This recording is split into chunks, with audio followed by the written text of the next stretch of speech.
меня зовут Rusana, я являюсь студенткой мастер IELTS. Приглашаю вас вместе со мной сдать часть Speaking.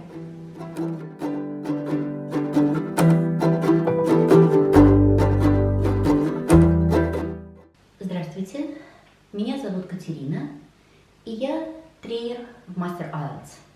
Сейчас я буду принимать устную часть экзамена у нашей студентки. Давайте напомню вам формат устной части. Она длится не более 14 минут, иногда немного короче, если студент отвечает не очень длинно. Первая часть – это, по сути, светская беседа. Экзаменатор задает вопросы о личном опыте кандидата, 3 набора вопросов, и на первом месте обязательно вас спросят про то, чем вы занимаетесь, работаете или учитесь, или где живете. Во второй части экзаменатор дает вам тему для рассказа, опять-таки из вашего личного опыта. Вы минутку думаете над этой темой, вы можете делать записи, и потом от 1 до 2 минут рассказываете. Конечно, лучше наговорить побольше. И в третьей части экзаменатор задает вам более сложные, более абстрактные вопросы, связанные с темой второй части, но уже не лично про вас, а про людей вообще. Молодых и старых, мужчин и женщин в разных культурах. И эта часть длится 5 минут, первая часть 5 минут, вторая 4. Вот они, 14 минут. И слушая вас, с первой минуты, с первых ваших слов, экзаменатор оценивает ваш ответ, исходя из 4 критериев: fluency, lexical resource, grammar resource and accuracy, pronunciation. Экзаменатор не ведет никаких записей, все это держит в голове, запишет ваши оценки, как только за вами закроется дверь. Единственное, что экзаменатор может написать в вашем присутствии, пока вы готовите свой рассказ, это в документ, в ведомость, ваш кандидатский номер, номера тех вопросов, которые вам задавал, поскольку все это по сценарию. Ну, собственно, и все.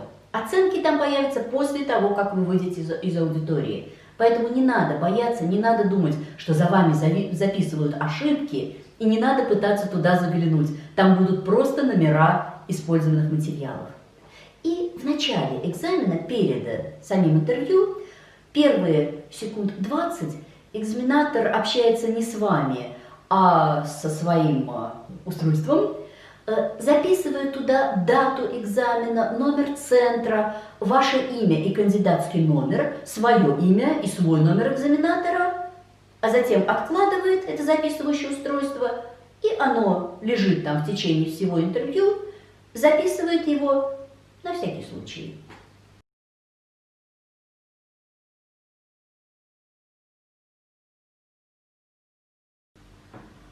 Well, good afternoon. Could you tell me your full name, please? My first name is Rusana, my second name is Talibova, and you can call me just Rusana. Thank you. And I'm Katerina Sivitseva. Can I see your identification, please? Here you go. Thank you. That is fine, thanks. Now, Rusana, in this first part, I would like to ask you some questions about yourself. First, let's talk about what you do. Do you work or are you a student? I'm a 4th-year student at St. Petersburg State University, and I'm majoring in psychology. Mm-hmm. And, well, what was the last course you studied? Well, actually, for now we have several classes that are being held online, but one of the most memorable for me would probably be psychological aspects of organizational culture, which is a subject that I'm quite interested in, actually. Thank you. Did anyone encourage you to take this course? Well, actually, no, but I think that I have always been quite interested in business and business processes, mainly because I believe it's due to the nature of my father's job. He used to be a businessman before he retired. Mm-hmm. What was more interesting for you, attending classes or reading course materials? Interesting thing, because we never actually had anything to read, and no textbooks at all for that matter. And mainly every assignment we had was something connected with watching a video or reading a specific case study and something like that, but nothing that requires like attentive reading on several pages. Thank you. Are you happy that you chose that course? Yeah, I do believe that this course will be really useful for me in the future, and I think it's a great opportunity to have something of that subject considering my major in psychology. Thank you. Now, let's talk about television. Which television channel do you usually watch? Well, to be honest with you, I'm not that much of a TV program addict, or I don't really watch TV shows for that. In that particular sense, I'm more of a film goer actually myself. But I do believe that there are some interesting programs on TV, and I like to watch documentaries. Mm-hmm. And what is your favorite TV program? Oh, I actually like not only documentaries on nature, but the ones that connect different things and subjects and matters. And I really used to love Top Gear when I watched TV, just because it has a lot of humor in it. Mm-hmm. Do you enjoy the advertisements on television? To be perfectly honest with you, I just don't like them at all. I find them to be really bothering me on many different levels. But I do understand why people do commercials and why they're being broadcasted. Mm-hmm. Thank you.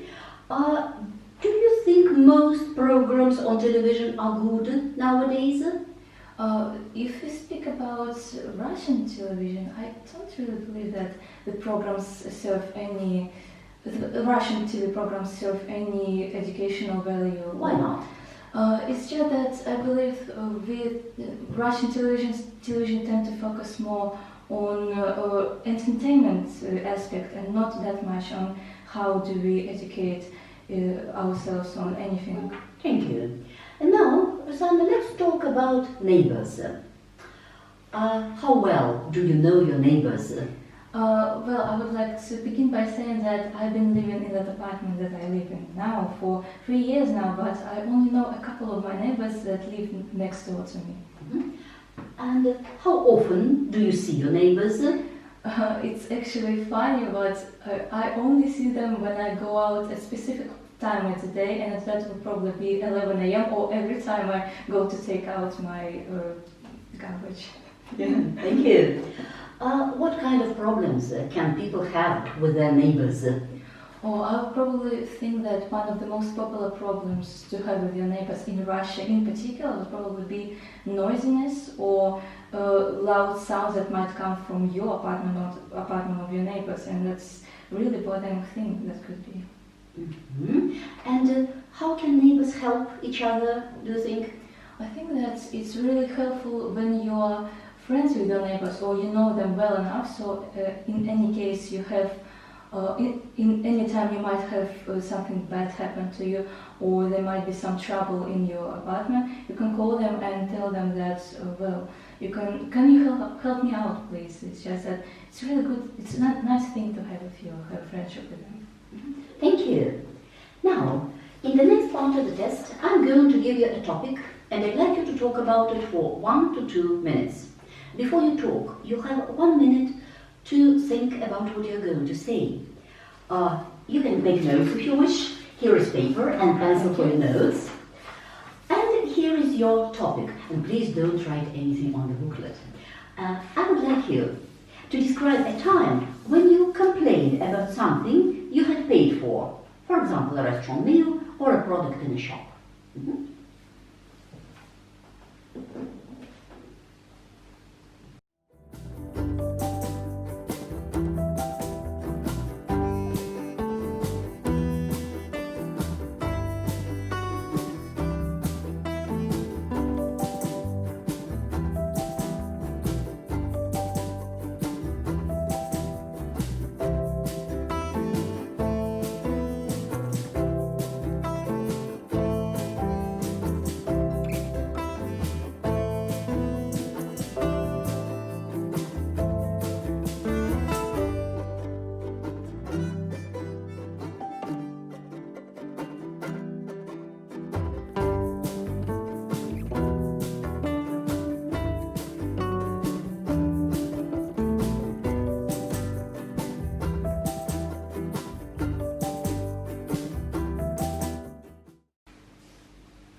Rusana, please remember, you have 1 to 2 minutes for this, so don't worry if I stop you. I will tell you when the time is up. Can you start speaking now, please? Well, I would like to start off by saying that I'm not that much of a going out person, I would say. I usually prefer to stay at home and do my work on computer or using, if anything, I have at hand. But sometimes when I feel sleepy, I would like to reach out for a cup of coffee. And if I feel like I'm too much confined to my own room, I prefer to go out and take a coffee elsewhere. Take a cup of coffee elsewhere. So in that particular case, I remember situations that happened to me a while ago, and that was when I bought a cup of coffee that had such a indescribably bad taste that I regretted every second of drinking of it. And mainly it was also due to the fact that it costed me too much, actually. So I remember that I went to that cafe and bought coffee as usual, as I do it. And sometimes it comes to me at a price of 250 rubles, like maybe. But at that particular case, it cost me 400 rubles, and I was really surprised why coffee would cost that much. And I especially got really sad after realizing how bad it actually tasted. So I thought that it would not be a great idea for me to tell my concerns about the particularly bad burnout actually taste of that product to anyone who served me that coffee. So since I'm also a kind of person who keeps their thoughts and their complaints to themselves, I'm not the one who actually vocalizes it in any sense. I decided that I would not sell anything to the barista and just drink this coffee to get the energy flowing, just to pump up myself and not really noticing the taste and anything. And I believe that in that particular scenario, it would not be really great to complain Thank about you. Thanks. Well, did you tell your friends about it? I think that my friends would not really understand why I complained about a cup of coffee, just because they usually don't notice such things. Thank you. Can I have the booklet and the paper with your notes, please? Thank you. Well, Rusana, we've been talking about that situation when you didn't complain about something you paid for, and now I would like to discuss with you 1 or 2 more general questions related to this. Well, first of all, let's consider complaining. What are some things people often complain about these days? Well, I believe there's a number of different things that people can really be upset about, but some of the more popular ones that come to my mind will probably be traffic, or for example, I remember that people even complain about the lift or the elevator coming too slow to them, which is interesting actually. Any other examples? Also I can remember that people really usually don't like to wait too long for their order in a restaurant or in a cafe, or they like being served too. I remember a situation where a woman complained that her dish wasn't served to her, but she was rather called to get to this counter. I see. Yes. And what is more effective, in your opinion? Complaining by writing an email or by talking face to face with the person responsible? Well, in all fairness, I believe that it's probably better to complain via email, because it's probably it would be easier for you to to organize your thoughts more coherently, more clearly, and sound more polite, because sometimes it may be possible that it would be hard for you to control your tone or how you express your thoughts in a vocal manner. Thank you. Are there situations when it is better not to complain, do you think? I believe almost every situation I have in my life is not the reason to complain out loud, just because I find it, maybe it's my reserved kind of nature, but I understand it when people find it difficult to keep their thoughts to themselves and decide to say anything loudly and clearly about what they don't like or dislike in particular. Oh, I see what you mean. Now, let's talk about being patient. Well, do you think technology technology, such as email and mobile phones, have made people less patient nowadays? Just by observing people every day, I made a kind of a conclusion that people become less and less patient with everything they have in their life, and not technology, and technology as well, actually. And I think that the way we communicate via social media, email, and all that electronic devices made us less actually empathetic, even, just because we don't consider other people's thoughts and feelings when we have everything on such a distance with each other. And what do you mean by being empathetic? Could you explain? By empathy and empathy in general, I mean that sometimes we don't think that our words can hurt other people as much as they can. Thank you. And if we think about being satisfied in life, would you say most people are satisfied about their lives? I would want to believe that a lot of people are okay with everything that goes on in their life, but I look at what my friends are complaining about. I talk to my father and mother about what they dislike in their life, and sometimes I believe that people are more unhappy with everything they have rather than being jolly about it.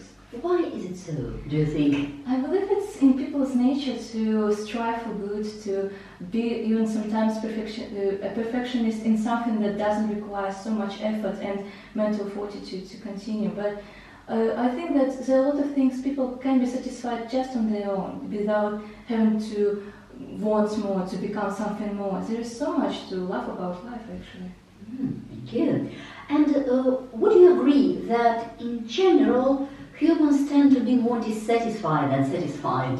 Yes, as I said it previously, and using specific aspects of my life that I observed, I do believe that, and it's a sad fact for me actually, that people are rather unhappy with everything they have, and I don't sometimes understand why, because we have so many precious things just in front of our eyes, and so many things that we have are actually free and don't cost much money, and we can enjoy them just like music, for example, talking with your friends.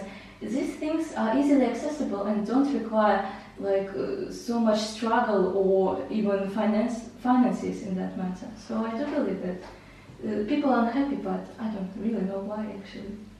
Thank you very much, Rusana, and this is the end of your speaking test. Thank you. Thank you. Goodbye. Goodbye.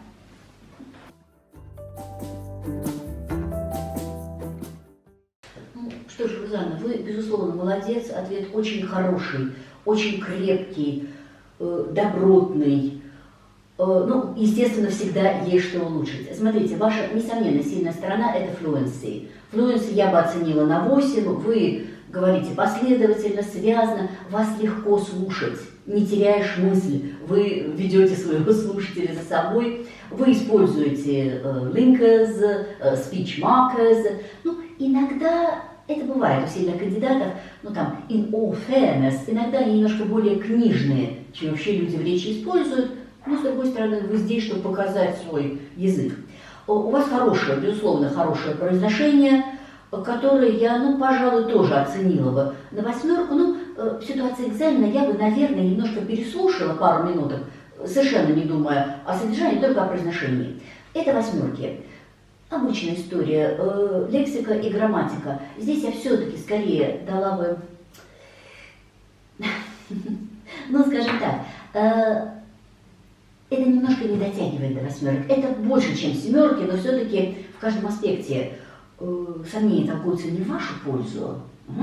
Все-таки, скажем так, это 7. Пока еще, если были промежуточные, это было бы 7,5. То есть в лексике вы используете, безусловно, не самые простые, очевидные слова, там есть и less common language, и idiomatic language, безусловно, но иногда можно немножко и нарастить. Можно к существительному добавить прилагательное, глаголу, наречие. Ну и, конечно, были некоторые ошибки в сочетаемости слов, ну, скажем, the most popular problem, ну, не совсем сочетаются, the most common, the most widely spread.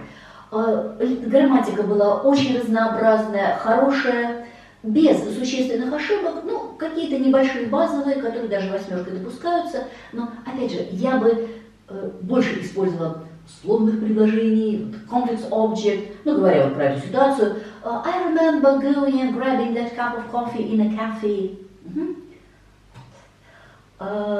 Вы ответили на все, вы хорошо управились с темой. В общем, я бы сказала, что это 7,5, но с явным потенциалом дорасти до 8 при некотором количестве тренировки. На формат. Язык хорош. Хорошо. Спасибо.